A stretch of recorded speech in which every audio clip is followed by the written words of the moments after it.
Depuis le 7 octobre 2020, Laura Smet est l'heureuse maman d'un petit garçon qui se prénomme Léo Jean Didier. Un véritable bonheur pour la comédienne et son mari Raphaël Lancret-Javal qui coulent des jours heureux avec leur fils. Si elle n'avait jusqu'alors pas beaucoup eu l'occasion d'évoquer sa grossesse, la fille de Johnny Hallyday, Nathalie Baye, a accepté d'en parler dans les colonnes de Madame Figaro, en insistant plus particulièrement sur son postpartum. Elle révèle notamment que la grossesse lui a fait prendre plus d'une vingtaine de kilos. Pendant ma grossesse j'ai pris 27 kilos et je me fichais d'être bien en chair, a-t-elle confié, avant d'ajouter que cette prise de poids s'est fait avérer cauchemardesque pour elle. Par contre, les 3 derniers mois, je me suis sentie extrêmement angoissée. J'avais mal au dos, je dormais mal, j'étais dans un contrôle permanent, s'est-elle remémorée. Des mauvais souvenirs qui se sont aussitôt envolés au moment de l'accouchement.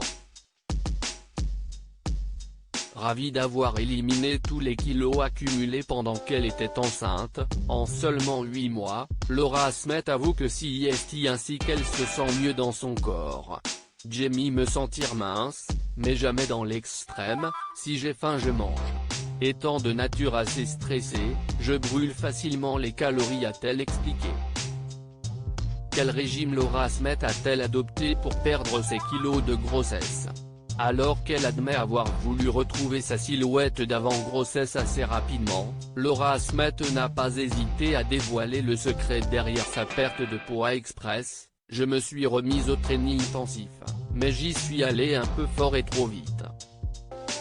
J'ai également suivi un régime qui fonctionne bien sur moi, ne pas me priver pendant la journée et arrêter de manger à 18h30.